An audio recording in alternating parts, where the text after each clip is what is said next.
ሊፍት ስንጠቀም ማወቅ ያለብን 5 ስነ ስርዓቶች። የመጀመሪያው የምንሄድበትን አቅጣጫ መለየት። ወደ ላይ ከሆነ ወደ ላይ የሚያመለክተውን ቀስት፣ ወደ ታች ደግሞ ከሆነ ወደ ታች የሚያመለክተውን ብቻ መንካት ይጠበቅብናል። ይህ ቀዳሚው ስነ ስርዓት ነው። ሁለተኛው ስነ ስርዓት ሌሎች ሰዎች እስኪወጡ መጠበቅ ግዴታ ነው።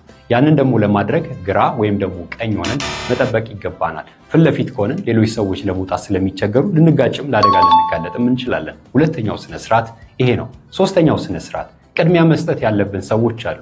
ሴቶች፣ ህፃናት፣ እንግዶች፣ አዛውንት፣ የአካል ጉዳት ያለባቸው ሰዎች ሲኖሩ ሁሌ ለነሱ ቅድሚያ መስጠት ይጠበቅብናል። ቅድሚያ መስጠት ስነ ስርዓት ነው፣ ስልጡንነት ነው፣ ትህትና ማሳየት ነው። አራተኛው ስነ ስርዓት እቃ ይዘን ከሆነ ሰብሰብ ማድረግ ይጠበቅብናል። ለምሳሌ በጀርባችን የምንሸከማቸው ሻንጣዎች ከሆኑ ሌሎችን ምቾት ሊነሱ ስለሚችሉ ወደፊት ይዘን ሰብሰብ ማድረግ አንዱ ሊፍት ስንጠቀም ማወቅ ያለብን ስነ ስርዓት ነው። የመጨረሻው ነጥብ ሊፍት ስንጠቀም የሚያስቸግረው አንዱ ጉዳይ ጠረን ነው። ጠረን ስንል ሽቶ፣ ዶድራንት እንዲሁም ደግሞ ትንሽ እንቅስቃሴ አድርገን ከሆነ የአካል ጠረን ሊሆን ይችላል። በዚህ ጊዜ ፈጽሞ ሊፍት መጠቀም የለብንም። ደረጃ መጠቀም አንዱ ይመከራል።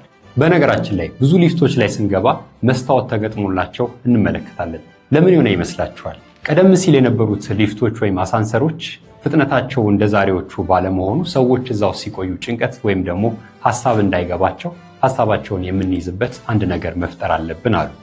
ያንንም ደግሞ ለማድረግ የተመረጠው መስታወት ነበር። ስለ ሊፍት ካነሳን 2 ነጥቦችን አንስተን እንጨርስ። የመጀመሪያው ሊፍት ከመጠቀም ይልቅ ደረጃ መጠቀም ለአካል እንቅስቃሴ ያግዛልና ጤናችንን በአካል እንቅስቃሴ መደገፍ እንችላለን።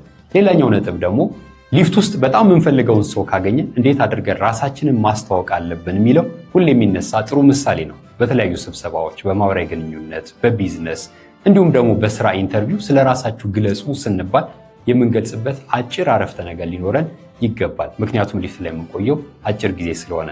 እናንተስ ከሊፍት ወይም ከአሳንሰር አጠቃቀም ጋር የተያያዘ